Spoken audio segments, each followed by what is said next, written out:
اب ذرا بریلویوں کا حال بھی سنیں.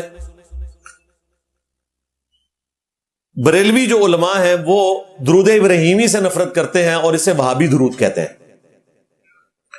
حالانکہ درود ابراہیمی کوئی وہابی درود نہیں ہے. سورۃ الاحزاب کی آیت نمبر 56 جب نازل ہوئی، ان اللہ وملائکتہ یصلون علی النبی یا ایھا الذین آمنوا صلوا علیہ وسلموا تسلیما اللہم صلی علی محمد وعلی آل محمد. اس کے جواب میں نبی علیہ السلام نے درود ابراہیمی تعلیم فرمایا. صحیح بخاری اور صحیح مسلم دونوں میں موجود ہے. صحابہ کرام نے عرض کیا کہ اے اللہ کے رسول، آپ نے ہمیں سلام تو سکھا دیا ہے جو بخاری مسلم میں آیا، السلام علیکہ ایھا النبی ورحمۃ اللہ وبرکاتہ. اب آپ ہمیں یہ بھی سکھائیں کہ ہم آپ پر اور آپ کے اہل البیت پر کس طرح درود بھیجیں. وہاں پر آل محمد کا ذکر نہیں ہے، اہل البیت کا ذکر ہے. یہ میں اس لیے کہہ رہا ہوں کہ آل محمد میں تو کسی درجے میں ہم بھی شامل ہیں، لیکن اہل البیت میں ہم شامل نہیں ہیں. آل محمد کا ایک ترجمہ ہو سکتا ہے محمد والے، وہ ہم سب ہیں، لیکن اہل البیت کا جب ذکر ہوگا تو وہ نبی علیہ السلام کے دودھ کے خون کے رشتے کے لوگ اور آپ کی بیویاں اس میں شامل ہیں. تو اس میں الفاظ ہے ہم آپ اور آپ کے اہل البیت پر درود کس طرح پڑھیں. تو پھر نبی علیہ السلام نے کہا کہ تم کہو اللہم صلی علی محمد وعلی آل محمد کما صلیت علی ابراہیم وعلی آل ابراہیم انک حمید مجید آنورڈ، یہ سارا درود. اور مسلم شریف میں پتا کیا الفاظ ہے؟ نبی علیہ السلام خاموش ہو گئے اور تھوڑی دیر بعد سائل کو بلایا کہ جس نے پوچھا تھا، اور پھر کہا کہ درود اس طرح پڑھو. تو یہ اس بات کا ثبوت ہے کہ نبی علیہ السلام کو اللہ تعالیٰ نے وحی کے ذریعے یہ درود شریف تعلیم فرمایا. آپ کی خاموشی اس بات کے اوپر ثبوت ہے. تو درود ابراہیمی سے چڑھنا، اسے وہابی درود کہنا، یہ بے شرمی ہے. اور اس پر ترا یہ کہ مفتی احمد یار خان نعیمی صاحب نے جو تفسیر نعیمی لکھی، آدھی لکھی تھی تو وہ اپنے بزرگوں کے پاس پہنچ گئے، یعنی کہ فوت ہو گئے. بقیہ کی جو آدھی تھی وہ ان کے بیٹے اقتدار نعیمی نے کمپلیٹ کی. یہ نہ سمجھیے گا کہ بقیہ جو ہے وہ کسی وہابی نے لکھ دی ہے. میں نے جب یہ حوالہ پیش کیا تو انہوں نے اس میں سے پخ نکالی کہ انہوں نے تو ہمارے بزرگوں کی طرف جھوٹ منسوب کیا ہے، یہ مفتی احمد یار خان نعیمی صاحب نے تو تفسیر میں نہیں لکھا، یہ تو اقتدار نعیمی نے لکھا ہے. یہ نہیں بتا رہے کہ اقتدار نعیمی کون ہے. عام بندے سمجھے شاید کوئی وہابی ایڑا لکھ گیا ہے. اقتدار نعیمی ان کا خلیفہ اور سب سے بڑا بیٹا تھا، تو اس نے وہی کچھ لکھا جو اپنے ابا جان سے فیض حاصل کیا تھا. اگر باپا جانی کا بیٹا دعوت اسلامی والوں کو کچھ سکھاتا ہے تو وہ باپا جانی کی تعلیمات ہی سکھا رہا ہے نا، اللہ یہ کہ وہ اپنا فرقہ چھوڑ دے. تو یہ بیچ میں سے پخ نکالی. بھئی اگے ٹورو جڑی گل میں دسی ہے وہ جواب دیو. انہوں نے اس میں لکھا تفسیر میں سورۃ الکہف کی تفسیر کرتے ہوئے انہوں نے کہا کہ درود ابراہیمی نماز میں پڑھنا تو درست ہے، لیکن نماز کے علاوہ اسے پڑھنا ناجائز اور گناہ ہے. جی گناہ. اور اس کے پیچھے لاجک انہوں نے دی کہ قرآن نے تو حکم دیا تھا کہ صلاۃ اور سلام دونوں پڑھنے ہیں، تو نماز میں تو ہم سلام پڑھ لیتے ہیں، السلام علیکہ ایھا النبی، تو نماز میں تو اس کے ساتھ مل کے درود کامل ہو جاتا ہے، قرآن کے حکم پہ عمل ہو جاتا ہے. لیکن نماز کے علاوہ اگر درود ابراہیمی پڑھیں گے تو قرآن کے حکم پر عمل نہیں ہوگا.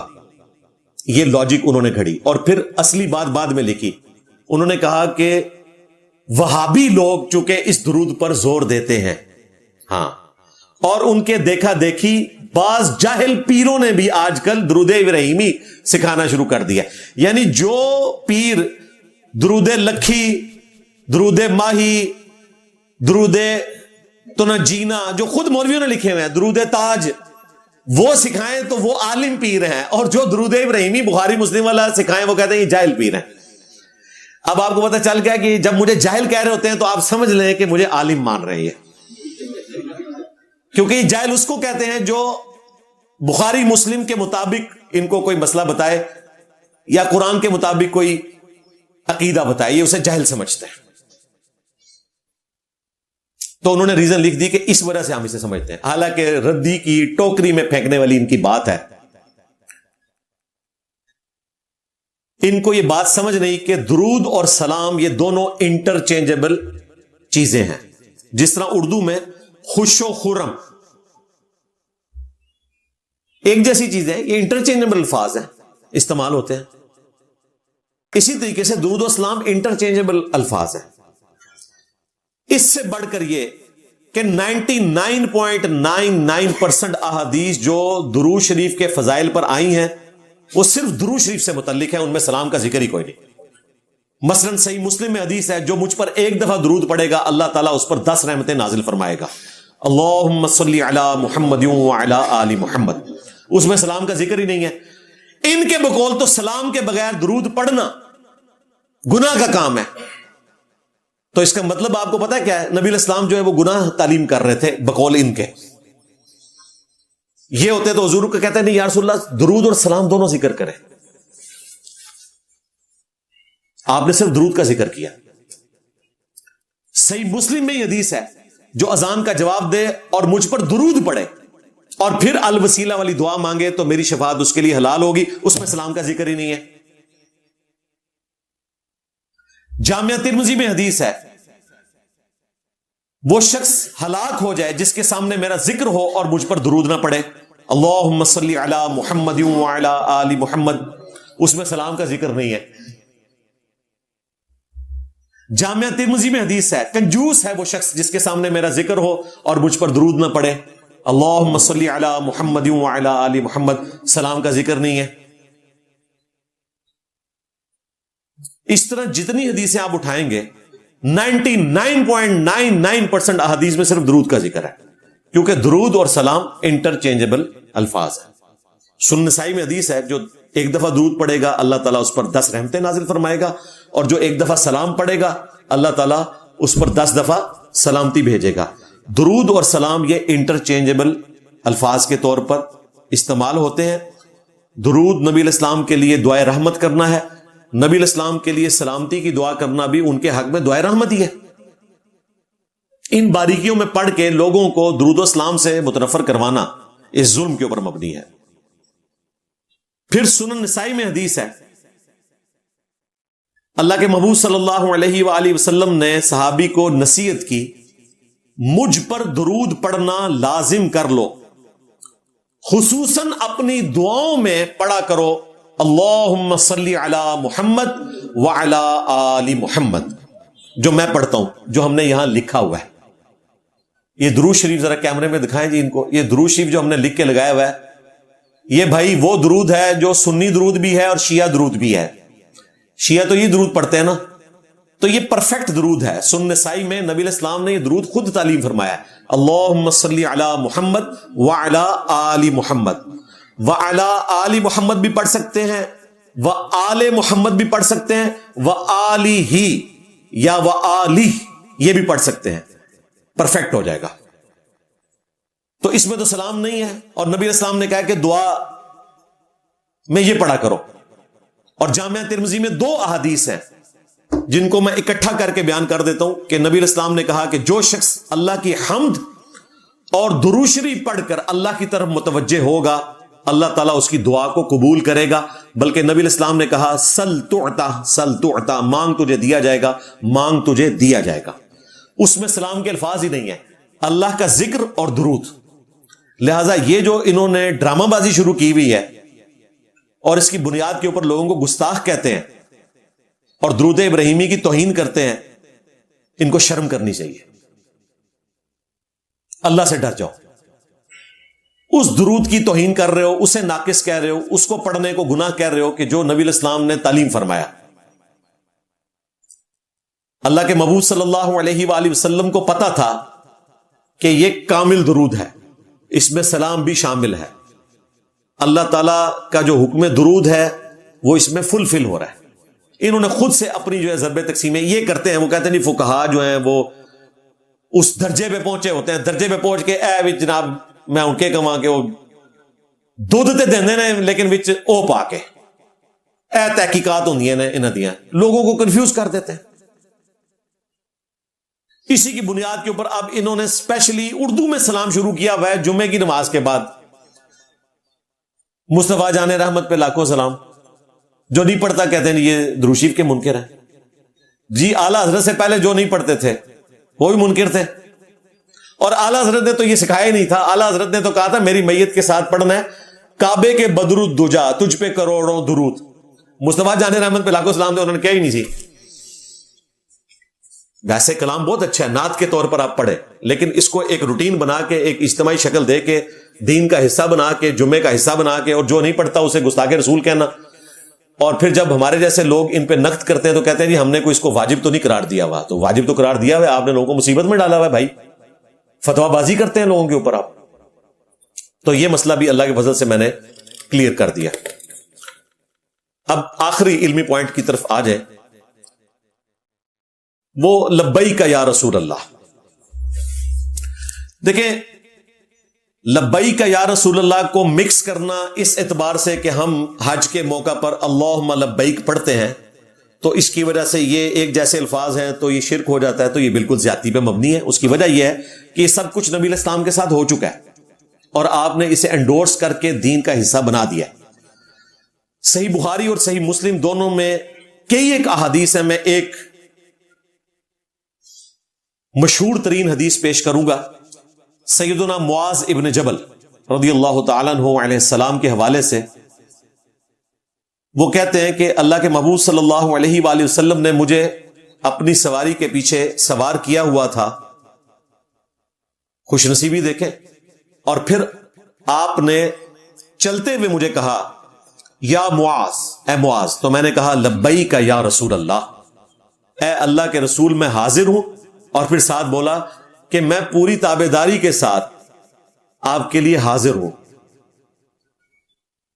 تو نبی علیہ السلام خاموش ہو گئے، پھر سواری تھوڑا آگے گئی تو پھر آپ نے کہا یا معاذ، تو نبی علیہ السلام کے اس پکارنے پر انہوں نے کہا لبیک یا رسول اللہ، اے اللہ کے رسول میں حاضر ہوں۔ پھر سواری تھوڑا آگے گئی تو تیسری دفعہ یہی ہوا۔ یعنی یہ نبی علیہ السلام نے بیسیکلی ایک امپورٹنس بتانی تھی اس حدیث کی جو آپ بیان کرنے والے تھے۔ 3 دفعہ لبیک یا رسول اللہ ہوا تو پھر آپ نے کہا کہ اے معاذ، جانتے ہو جو شخص اس بات کی گواہی دے دے کہ اللہ کے سوا کوئی معبود نہیں اور محمد صلی اللہ علیہ وآلہ وسلم اس کے رسول ہیں، تو اللہ تعالیٰ نے ایسے شخص کے اوپر دوزخ کی آگ حرام کر دی ہے۔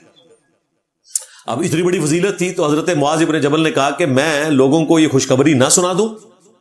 آپ علیہ السلام نے فرمایا ایسا نہ ہو کہ لوگ اس کے اوپر تکیہ کر لیں اور عمل کرنا چھوڑ دیں۔ اب آپ سوچ رہے ہوں گے کہ جب نبی علیہ السلام نے منع کیا تو یہ حدیث باہر کیوں آ گئی؟ پھر یہ وہابی دیوبندی تو کہتے ہیں آپ نے ماموں سے متعلق حدیثیں بیان نہیں کرنی کیونکہ ساری حدیثیں پبلک میں بیان کرنے والی نہیں ہوتی ہیں۔ وہ حدیث جو نبی علیہ السلام نے بیان کرنے سے خود منع کر دی تھی وہ کیوں بیان کر دی؟ اور وہ حدیثیں جو نبی علیہ السلام نے اپنی پروفیسی کے طور پر اپنی نبوت کی دلیل پہ پیش کی تاکہ ہم کافروں کو وہ حدیثیں بتا سکیں بعد میں اور نبی علیہ السلام کی نبوت منوا سکیں، یعنی کہ 2812۔ ہاں جی، یہ وہی عمار، افسوس اے عمار، تقتلوک فئۃ الباغیہ، تجھے ایک باغی جماعت قتل کرے گی، تو انہیں اللہ اور جنت کی طرف بلائے گا، وہ جماعت جہنم کی طرف بلائے گی۔ یہ وہ حدیث ہے جو نبی علیہ السلام نے بیان کرنے کے لیے کہا ہے تاکہ لوگوں کو پتا چلے ہمارے نبی وہ ہیں جو اپنی وفات کے آلموسٹ 30 سال کے بعد جو واقعہ ہونے والا تھا پہلے ہی بتا دیا۔ یہ حدیثیں یہ بیان نہیں کرنے دیتے، اور جو نبی علیہ السلام نے منع فرمائی تھی حدیث وہ حضرت معاذ بن جبل نے بیان کر دی۔ اسی حدیث کے اینڈ پہ آتا ہے کہ انہوں نے اپنے آخری وقت میں جب وہ موت کے قریب تھے، علم چھپانے کی جو وعید قرآن میں آئی ہے کہ جو لوگ علم کی بات چھپا لیتے ہیں ان پہ اللہ کی لعنت، اللہ کے فرشتوں کی لعنت اور تمام لعنت کرنے والوں کی لعنت، جو سورۃ البقرہ میں رپورٹ ہوئی آیت نمبر 159 اور 160 میں۔ اس سے بچنے کے لیے انہوں نے پبلکلی یہ حدیث بیان کر دی کہ نبی الاسلام کی امانت تھی میرے پاس، تو میں اب اس کو موت کے وقت میں بیان کر دوں۔ لیکن ساتھ ہی ساتھ اس کو کلیریفائی بھی کر لیں کہ ان احادیث کا قطعاً یہ مقصد نہیں ہے کہ کوئی شخص ڈائریکٹ جنت میں چلا جائے گا کلمہ پڑھ کے اپنا عذاب بھگت کے، کیونکہ بخاری مسلم میں دوسری احادیث بھی موجود ہیں کہ جب میں آخری دفعہ جہنم کی طرف جاؤں گا تو میں اس شخص کو بھی اللہ تعالیٰ کی اجازت سے جہنم سے نکال لوں گا جس نے زندگی میں ایک دفعہ صدق کے دل سے لا الہ الا اللہ محمد رسول اللہ پڑھا ہوگا، جس کے دل میں رائی کے دانے کے برابر ایمان ہوگا۔ تو مراد یہ ان دونوں حدیثوں کو جوڑیں تو آپ کو پتا چلے گا عذاب بھگتنے کے بعد، ہاں نہ سمجھیو کہ ڈائریکٹ ہی، اتنا سوکھا کام نہیں ہے۔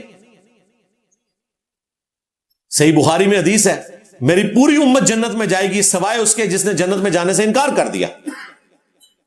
پوچھا گیا من ابا یا رسول اللہ، یا رسول اللہ کس نے انکار کیا؟ آپ نے فرمایا جس نے میری اطاعت کی وہ جنت میں جائے گا، جس نے میری نافرمانی کی اس نے جنت میں جانے سے انکار کر دیا۔ تو یہ ایک دفعہ کلمہ پڑھا تو جنت ٹوٹ جاؤں گے، ایڈا سوکھا نہیں۔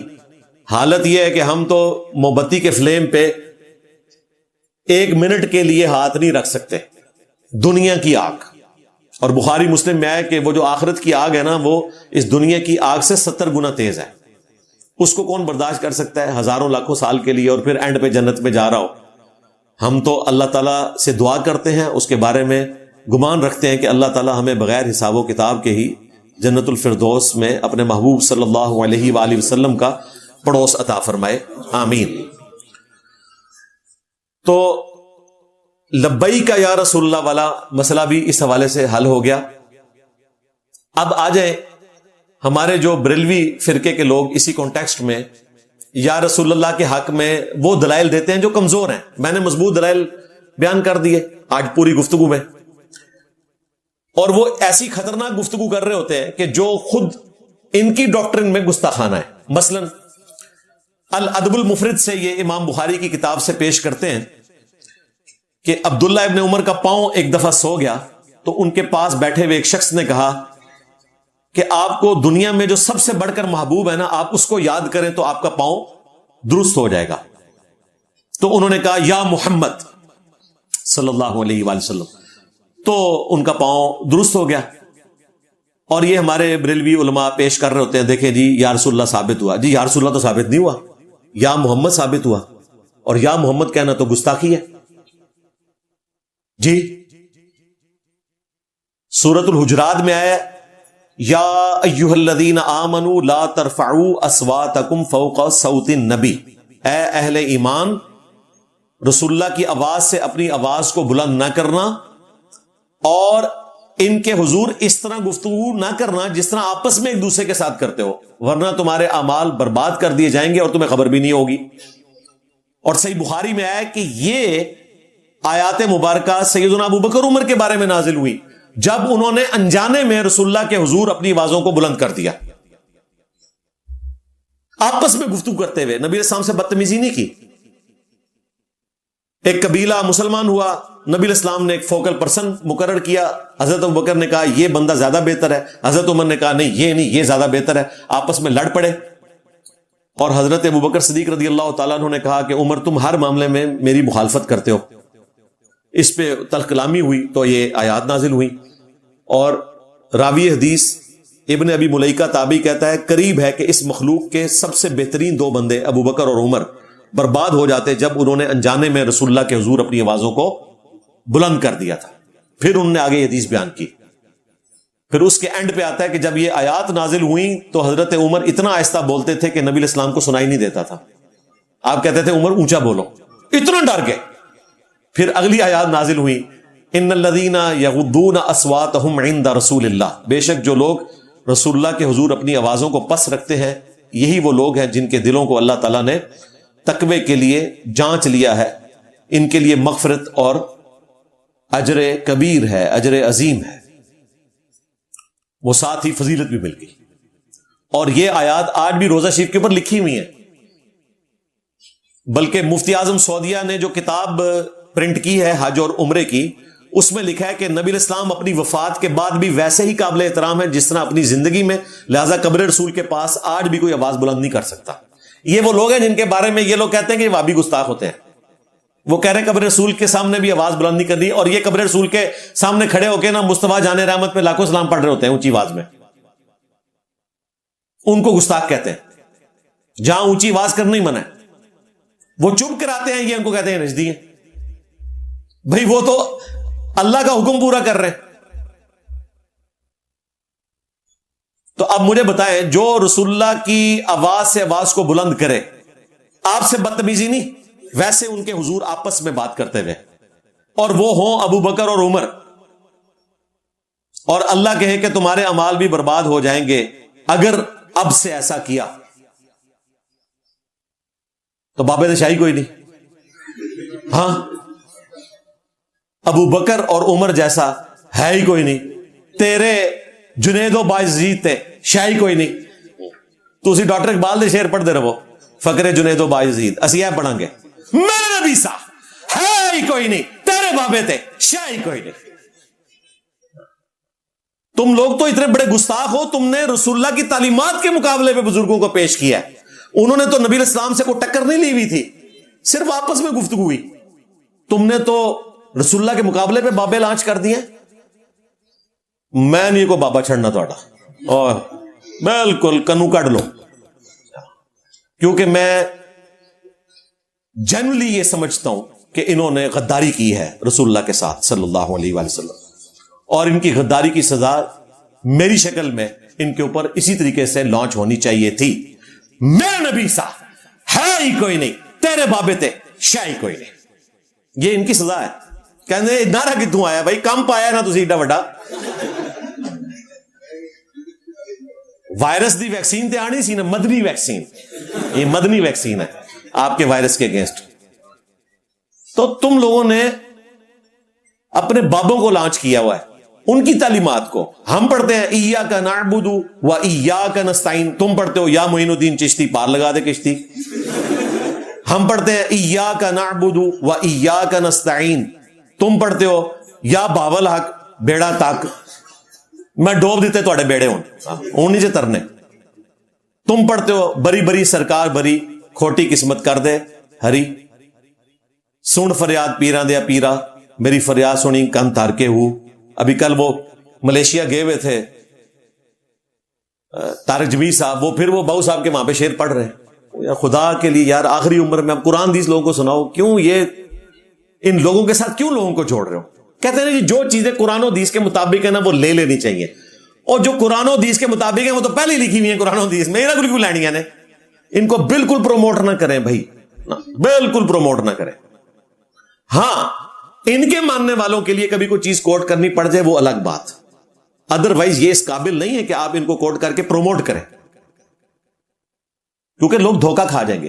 گرو نانک کو آپ پروموٹ کر سکتے ہیں کیونکہ اس سے لوگ دھوکہ نہیں کھائیں گے کہ چلو سکھ تھا, لیکن مسلمانوں کے جو گرو ہیں نا ان کو آپ نے کوٹ نہیں کرنا, وہ ان کی باقی تعلیمات بھی لے لیں گے جو غلط ہے. کافروں کی چیزیں آپ بالکل کوٹ کریں کیونکہ ادھر یہ خطرہ نہیں ہے کہ ان کی غلط چیزیں لے لیں گے. ان سے تو خطرہ ہے کہ جناب 2 اچھی باتیں لیں گے تو 50 جو ہے وہ غلط بھی لے لیں گے. وہی چشتی رسول اللہ, ہاں شبلی رسول اللہ, تھانوی رسول اللہ, وہ بھی لے لیں گے. تو بھائی نبی علیہ السلام کی آواز سے آواز کو بلند نہیں کر سکتے, تو یا محمد کہنا تو بھائی گستاخی ہے. سورۃ النور میں آیا کہ رسول اللہ کے پکارنے کو ویسا نہ ٹھہرا لو جس طرح تم آپس میں ایک دوسرے کے ساتھ ڈیلنگ کرتے ہو. اس آیت کا ترجمہ 2 طریقے سے ہوا کہ جب نبی علیہ السلام تمہیں بلائیں تو یہ نہ سمجھو کہ کسی عام بندے نے بلایا, تم نے رسول اللہ کے قدموں میں حاضر ہونا ہے. وہ بخاری میں حدیث موجود ہے, وہ صحابی نماز پڑھ رہے تھے, آپ نے بلایا تو تھوڑی دیر بعد آیا, آپ نے فرمایا تم نے قرآن کی آیت نہیں سنی ہوئی ہے کہ جب اللہ اور اس کا رسول بلائیں تو فوراً حاضر ہونا ہے. اس کی وجہ سے اجماع امت ہے کہ نبی علیہ السلام اگر کسی کو بلائیں تو فرض نماز بھی توڑ کے آپ نے حاضر ہونا ہے, اور نماز وہیں سے آ کے دوبارہ سٹارٹ کرنی ہے. وہ ٹوٹی نہیں ہے, وہ اللہ کے ایک حکم سے دوسرے حکم کی طرف آپ جا رہے ہیں. اور ایک ترجمہ اس انداز میں ہوا کہ جس طرح تم آپس میں ایک دوسرے کو پکارتے ہو اس طرح رسول اللہ کو نہیں پکارنا. اسی کے تحت خود اعلیٰ حضرت بھی کہتے ہیں کہ یا محمد کہنا گستاخی ہے, یا رسول اللہ کہیں گے آپ. صحابہ کرام بھی ان آیات کے بعد یا رسول اللہ کہا کرتے تھے, یا محمد نہیں کہا کرتے تھے. اور تم ہمیں پیش کر رہے ہو یا محمد کہ جی وہ پاؤں سن تھا تو ٹھیک ہو گیا. یا رسول اللہ ہوتا تو ہم مان لیتے ہیں, ٹھیک ہے نبی الاسلام کا نام کوئی جوش سے لیتا ہے, لبیک یا رسول اللہ کہتا ہے, لبیک یا حسین کہتا ہے, اپنی محبت کا اظہار کرتا ہے, مدد نہ مانگے محبت کے اظہار کے لیے, تو وہ درست ہے. تو یہ حدیث جو پیش کرتے تھے یہ ان کے کسی کام کی نہیں. اسی طریقے سے یہ البدایہ والنہایہ سے, یعنی کہ تاریخ ابن کثیر سے پیش کرتے ہیں کہ جنگ یمامہ کے موقع پر سیدنا خالد ابن ولید اور ان کے ساتھیوں نے یا رسول اللہ کا نعرہ لگایا تھا. نہیں سرکار, اس میں الفاظ ہے یا محمدہ, پھر گستاخی ہوگی. اور یہ تو ہے بھی بے سند بات.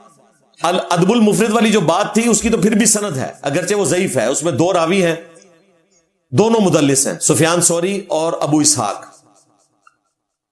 لیکن اس کی تو سند بھی کوئی نہیں ہے, اور اگلی بات اس میں گستاخی ہے, لہذا یہ بھی آپ کے کسی کام کی نہیں. اب میں یہاں پہ ایک کڑوی بات کرنے لگا ہوں آپ کی اصلاح کے لیے, بلکہ یہ جو بات ہے یہ پوری امت کے علماء کی اصلاح کے لیے بھی بیان کر رہا ہوں, کیونکہ میں نے کسی فرقے کے عالم کو بھی اس فتنے سے محفوظ نہیں پایا اپنی زندگی میں. بریلوی, دیوبندی, اہل حدیث, شیعہ, ان چاروں کے علماء جب کبھی بھی رسول اللہ صلی اللہ علیہ وآلہ وسلم کی شان بیان کرتے ہیں اس میں اتنا غلو کرتے ہیں کہ یہ پبلک کو بتاتے ہیں کہ دیکھیں قرآن میں اللہ تعالیٰ نے یا ابراہیم کہا, یا موسیٰ کہا, یا عیسیٰ کہا, انبیاء کو ان کے ناموں کے ساتھ یا کہہ کر پکارا, لیکن پورے قرآن میں یا محمد نہیں آیا, کیونکہ یا محمد کہنا گستاخی ہے, اس لیے قرآن میں یا محمد نہیں آیا. یا ایھا الرسول آیا, یا ایھا النبی آیا, یا ایھا المدثر آیا, یا ایھا المزمل آیا. یا محمد قرآن میں نہیں آیا, چونکہ یا محمد کہنا گستاخی تھا, اس لیے اللہ تعالیٰ بھی اپنے نبی کو یا محمد نہیں کہتا, اگرچہ باقی نبیوں کو وہ یا ابراہیم, یا موسیٰ, یا عیسیٰ کہتا ہے. یہ وہ جملے ہیں جو میں نے ساروں سے سنے ہیں, وابیوں سے بھی, نان وابیوں سے بھی, سنیوں سے بھی, شیعوں سے بھی, اور بڑے بڑے اسکالر سے. کسی کو توفیق نہیں ہوئی کہ اس متھ کا سلوشن بتائیں. یہ جھوٹی بات انہوں نے آپ کے ساتھ بیان کی. قرآن میں یا محمد نہیں ہے, لیکن احادیث میں تو آیا ہوا ہے. پہلے تو لاجیکلی سمجھیں, یہ یا محمد کہنا صحابہ کرام, اہل بیت اور ہمارے اور آپ کے حق میں گستاخی ہے. اللہ جو خالق ہے وہ اپنی مخلوق کو یا محمد کہہ سکتا ہے؟ خالق اور مخلوق کا تو فرق ہے بھائی. اللہ اپنے نبی کو جیسے بھی پکارے کوئی گستاخی نہیں ہوگی. نبی پیدا ہوئے ہیں, وہ پیدا کرنے والا ہے. اللہ تعالی کو کسی مخلوق کی, کسی قسم کی کوئی وجاہت مجبور نہیں کرتی کہ اللہ تبارک و تعالیٰ اس کا نام نہ لے سکے کہ جی توہین ہو جائے گی. حالانکہ یہ سب علماء جانتے ہیں کہ بخاری اور مسلم دونوں میں درجنوں احادیث ہیں, اور یہ حدیث وہ ہے جو دنیا کی ہر حدیث کی کتاب میں آلموسٹ موجود ہے, انکلوڈنگ بخاری اور مسلم. حدیث شفاعت, کہ قیامت والے دن سب کے سب لوگ پریشانی کے عالم میں سیدنا آدم علیہ السلام کے پاس جائیں گے اور کہیں گے کہ آپ اللہ کے حضور ہماری سفارش کریں. وہ کہیں گے کہ آج اللہ تعالیٰ ایسے جلال میں ہے کہ آج سے پہلے نہیں تھا, تم نوح علیہ السلام کے پاس جاؤ کیونکہ آج مجھے اپنی وہ لغزش یاد آ رہی ہے, حالانکہ معاف ہو چکی بھی تھی.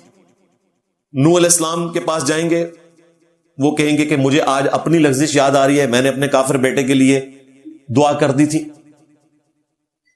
تم موسیٰ کے پاس جاؤ, موسیٰ علیہ السلام کہیں گے آج مجھے اپنی لغزش یاد آ رہی ہے, مجھ سے بندہ قتل ہو گیا تھا دنیا میں, حالانکہ معاف ہو چکا ہے سب کچھ, لیکن یہ اللہ کے نیک بندے ہیں. یہ کون سے بایزید بستامی ہیں یا غوث پاک ہیں کہ میں اس ٹائم تک جنت نہیں پڑھنا جو تک سارے مرید نہ لے جاؤں. تم ابراہیم کے پاس جاؤ, ابراہیم علیہ السلام کہیں گے کہ مجھے 3 دفعہ توریتن ایسے جملے بولنے پڑے جو نبی کے شان نہیں تھے.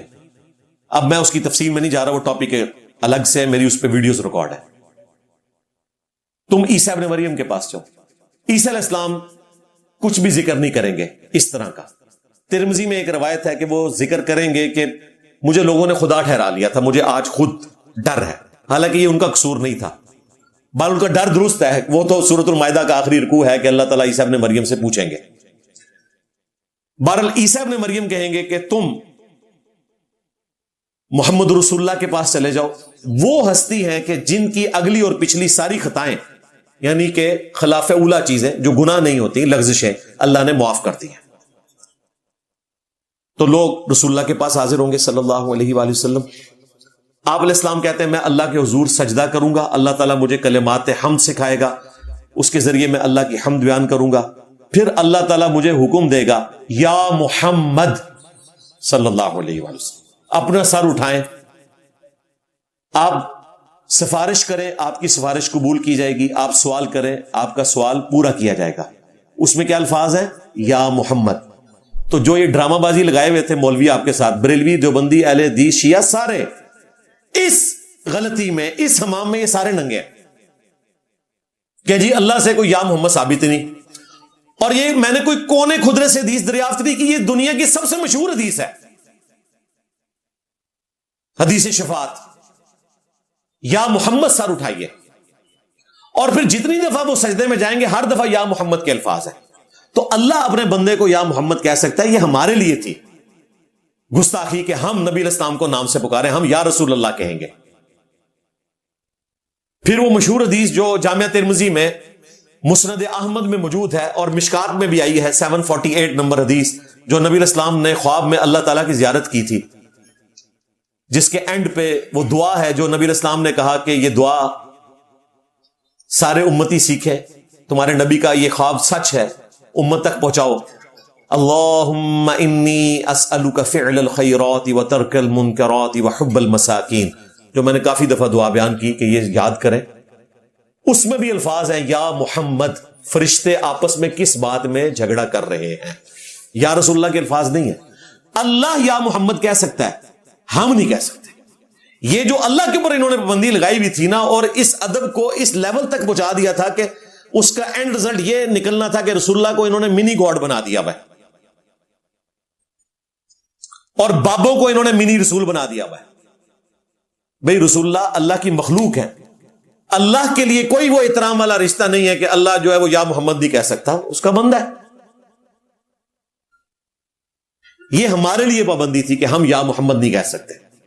تو یہ اس موقع کے اوپر کلیئر کرنا ضروری تھا. آخر میں آپ لوگوں کو اپنی ایک ویڈیو ضرور ریفر کروں گا جو آلموسٹ کوئی 2 مہینے پہلے ریکارڈ ہوئی ہے.